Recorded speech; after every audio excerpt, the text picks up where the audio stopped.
With the Red Wings mired in a six-game losing streak including a putrid string in the last 3 games involving exactly one even-strength goal which led Henrik Zetterberg to tell The Athletic bluntly we're not good enough to win games as he once again had to take the heat for dismal play other than his own. It's not really a surprise to Wings fans anymore to hear that the lines are changing again. After all, it was Wings fans who inspired Tyler Dellow to dig deep into which coaches like to juggle lines more and, surprise of surprises, he found that blashill is a common culprit of a strategy which brings questionable short-term gains. Link paywalled. What is surprising though is that apparently blashill is taking his finger off the Ninja 2000 sublimation mode setting and at least temporarily committing to adding consistency to at least one part of the Red Wings games outside of their crease. Red Wings in practice editor Zetterberg Nyquist 8th in AGU Larkin Man the Helm Nielsen Abdelkader for Glendening Wilson, Dana Waki G at Dwaki G October 27, 2017. Of course, I have some thoughts, well believe it when we see it. While I'm no psychologist, I've never really gotten a confident read into whatever causes Jeff Blashill to tinker with his lines in the first place. I get that the early season breakup of the for Clarkin man the line was a case of worry about not being able to control who matched up against kind of a defensively weak trio while the team was on the road, but after they didn't get put back together at home or in trailing situations, the reasoning seemed to be a let's see if this sticks.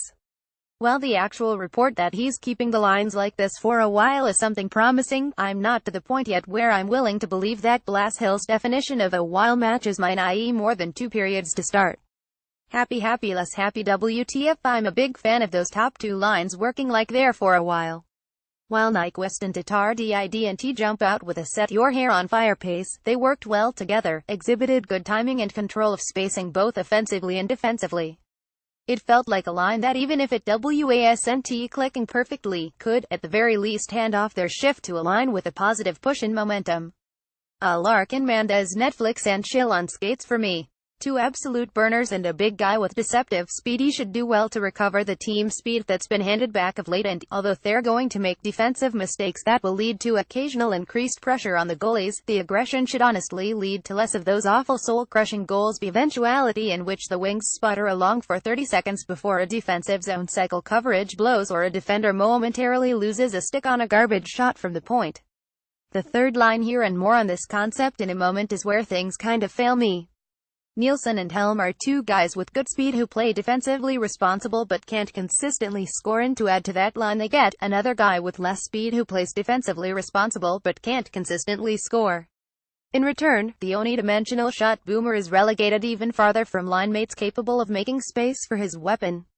Below that, what we have is a puzzle made of hammered and jigsaw pieces patched together from 3 different pictures scattered across the attic. Martin FRK is basically relegated to wasting time at 5-on-5 in hopes that he'll put up points on the power play. Meanwhile, Luke Glendening and Scott Wilson get a line mate that they can't really help and who can't really help them. If this is an energy line, it kind of lacks energy. This is basically a line put together to make space for 1 offensive specialist, 1 defensive specialist, and also Scott Wilson for some reason. The thing here is that Abdelkader Glendening Wilson is actually a pretty good-looking 4th line. That's not a scoring line by any means, but it is an energy line that has scoring capabilities. It's not ideal to be paying a 4th liner as much as Abdelkader makes, but I'm not in the fandom of watching salaries skate so much as wanting to see more efficiently utilized talent where you have it. The fake 3rd line theory, the fun lie of the Waki G tweet above and one that has been repeated by others, is that Larkin man there or that line's predecessor using FRK as the placeholder as the 2nd line.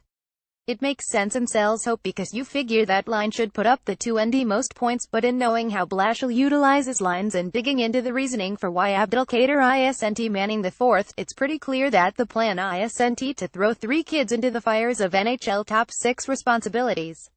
What we're likely to see is more along the lines of what we saw in the very first game of the season, where against the Wild, Henrik Zetterberg was matched up against Minnesota's top line while Dylan Larkin saw the most time against Joel Eriksson Ek.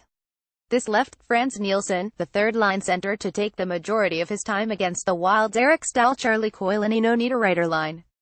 Now you can say what's in a name all you'd like, and if you want to say that Stahl is below Chris Stewart on the depth chart, more power to you, but I'm sticking with the idea that Abdelkader Nielsen Helm is essentially a powered-up OMG line in terms of planned deployment in order to neutralize a 2nd scoring line and free up the kids for slightly easier competition.